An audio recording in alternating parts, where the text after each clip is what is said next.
Press के हमारे मित्रों, आप सबका यहाँ बहुत बहुत स्वागत। रात के समय आप आए, हमारी बात सुनने आए, इसके लिए दिल से आपका धन्यवाद।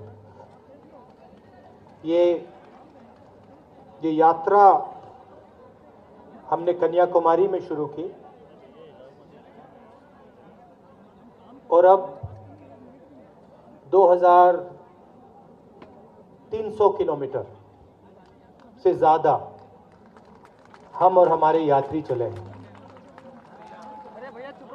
यात्रा शुरू हुई थी तो हमारे जिनको मैंने प्रेस के मित्र कहा,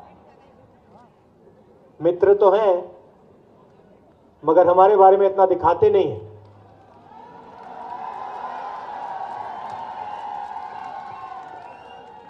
तो इन्होंने कहा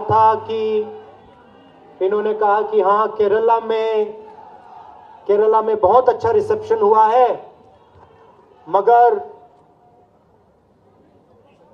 जब केरला से निकलकर कर्नाटक जाएंगे तो कर्नाटक में यात्रा ठीक नहीं चलेगी। कर्नाटक आए तो उन्होंने कहा कर्नाटक में बहुत सक्सेस हुई है मगर तेलंगाना में मुश्किल होगी। तेलंगाना गए, कहते हैं तेलंगाना में सक्सेस हो गई, आंध्रा में सक्सेस नहीं होगी। आंध्रा में सक्सेस हो गई, कहते हैं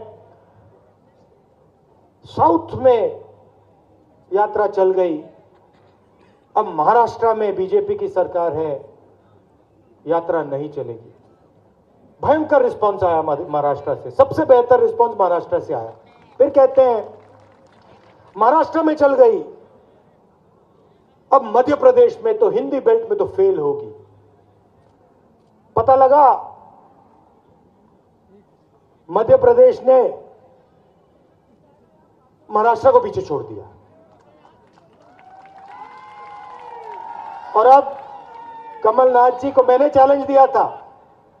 जब यात्रा मध्य प्रदेश पहुंची, मैंने कमलनाथ जी को चैलेंज दिया, कमलनाथ जी महाराष्ट्र को आप नहीं हरा सकते। कमलनाथ जी ने कहा मेरे पास स्पेशल टेक्नोलॉजी है। ये देखिए मुस्कुरा रहे हैं। मेरे पास स्पेशल टेक्नोलॉजी है, मैं महाराष्ट्र को हरा दूंगा, और करके दिखा दिया।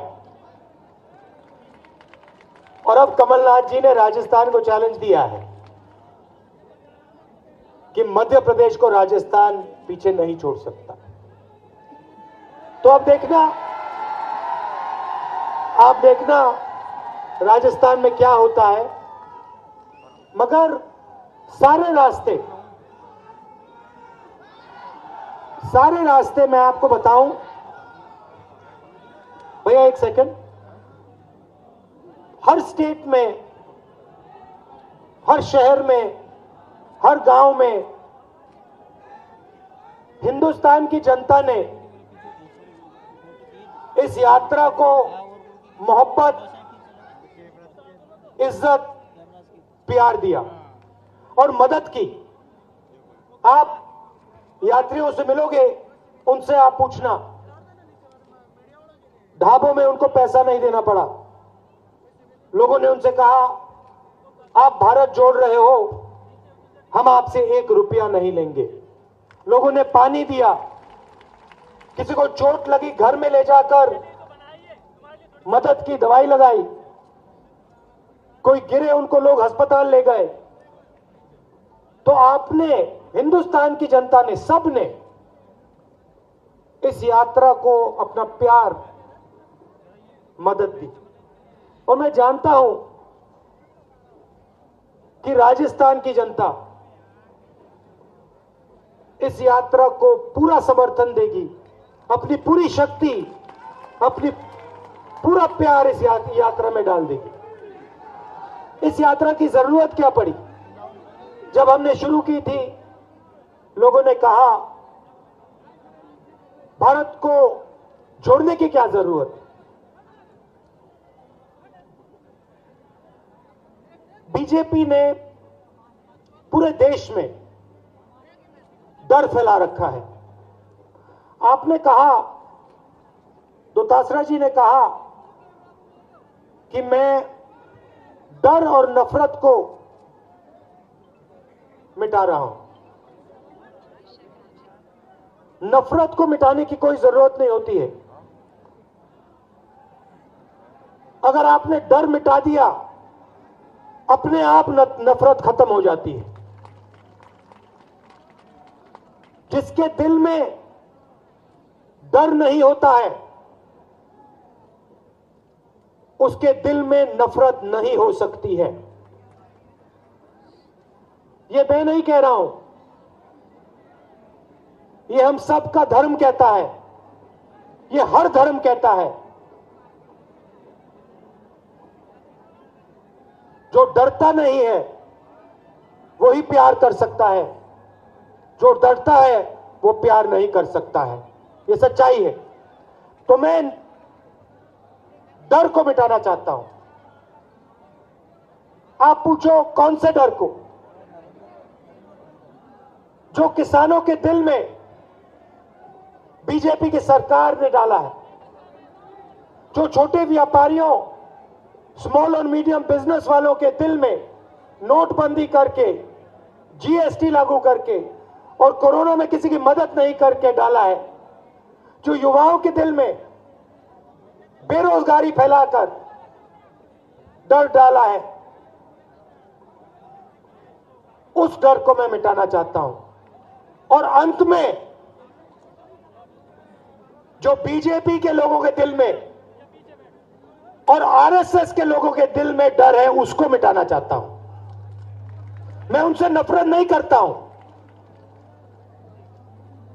बिल्कुल नहीं करता हूं, मगर मैं उनको इस देश में डर नहीं फैलाने दूंगा, क्योंकि यह डर का देश नहीं है, यह हिम्मत का देश है, महाराणा प्रताप जी का देश है।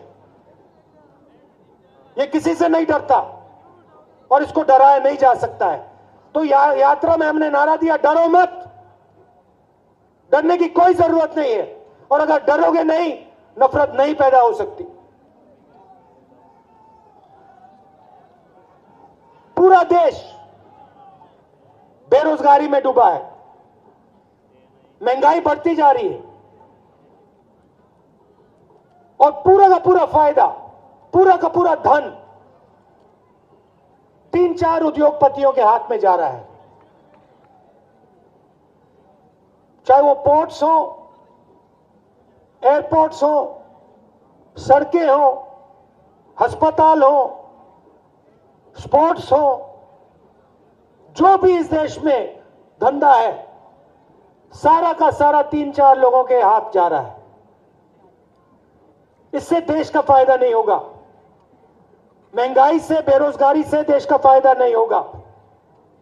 इसीलिए हमने ये यात्रा कन्याकुमारी से शुरू की, और ये यात्रा कश्मीर में, श्रीनगर में जाके खत्म होगी, और तिरंगे को हम वहां लहराएंगे। मध्य प्रदेश को हमने छोड़ा, मुझे दुख हुआ। मध्य प्रदेश के लीडर हैं, उनके साथ हम चले, 12-14 दिन चले, हंसी मजाक किया, बहुत अच्छा लगा। तो मैं मध्य प्रदेश को छोड़कर मुझे दुख हो रहा है, मगर राजस्थान में आकर मुझे खुशी हो रही है।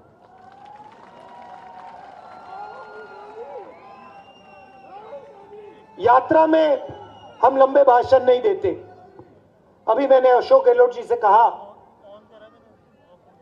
कि मैं लंबा भाषण नहीं देना चाहता हूं। इस यात्रा का लक्ष्य आपको कुछ बताने का नहीं है। इस यात्रा का लक्ष्य आपकी आवाज को सुनने का है। आपके दिल में जो है, किसानों के दिल में, युवाओं के दिल में, मजदूरों के दिल में, माताओं बहनों के दिल में, छोटे व्यापारियों के दिल में, वो हम सुनना चाहते हैं, समझना चाहते हैं। तो यात्रा में हम 6-7 घंटे चलते हैं। बहुत लोगों ने मुझे शिकायत की, मेरे सेल फोन पे मैसेज आते हैं, यात्रा को 6 बजे नहीं निकलना चाहिए, 6 बजे शुरू नहीं होनी चाहिए, 6:30 होनी चाहिए, 7 बजे होनी चाहिए। मेरे फोन पे अभी एक मैसेज आया, राजस्थान में यात्रा को 7 बजे शुरू होना चाहिए। मैं कहता हूं नहीं, यात्रा को 6 बजे शुरू होना चाहिए। थोड़ी कठिनाई होनी चाहिए, थोड़ी ठंड लगनी चाहिए, थोड़ा दर्द होना चाहिए। अगर हमारे किसान 4 बजे जग सकते हैं तो ये यात्रा में यात्री 6 बजे जग सकते हैं। और अगर हमारे किसान मजदूर रोज 20-25 किलोमीटर चलते हैं, बिना जूते चलते हैं, तो हमारी यात्रा 25-26 किलोमीटर चल सकते हैं और चलेंगे। और बहुत सीखने को मिल रहा है। गाड़ी में, हवाई जहाज में, हेलीकॉप्टर में ये बातें समझ नहीं आती हैं, नहीं आती। मैं बता रहा हूं, हेलीकॉप्टर से दूर से दिखता है। किसान के जो फटे हुए हाथ होते हैं, उनसे हाथ मिलाने के बाद बात समझ आती है किसान क्या कर रहा है। मजदूर के बच्चों को सुबह देखकर, कांपते हुए बच्चों को देखकर समझ आती है हिंदुस्तान में क्या हो रहा है। हवाई जहाज से, हेलीकॉप्टर से, गाड़ियों से ये चीजें दिखती नहीं। इसीलिए हमने निर्णय लिया, सब यात्री 6 बजे उठेंगे। और सिर्फ यात्री नहीं, आप देखना, कांग्रेस का हर कार्यकर्ता 6 बजे नहीं, 5 बजे आपको सड़कों में खड़ा दिखाई देगा। ये महात्मा गांधी की पार्टी है, सावरकर की नहीं है, महात्मा गांधी की है, गोडसे की नहीं है। हम तपस्या करना जानते हैं। तो 8 घंटे हम आपकी बात सुनेंगे और शाम को 15-20 मिनट जो हमने देखा, जो हमने सीखा, जो हमने समझा, वो 10-15 मिनट में आपको आपके सामने रखें। रात का समय है, आपने इतने प्यार से हमारा स्वागत किया, इतनी मोहब्बत से आप हमसे मिले, इसके लिए आप सबको दिल से बहुत बहुत धन्यवाद।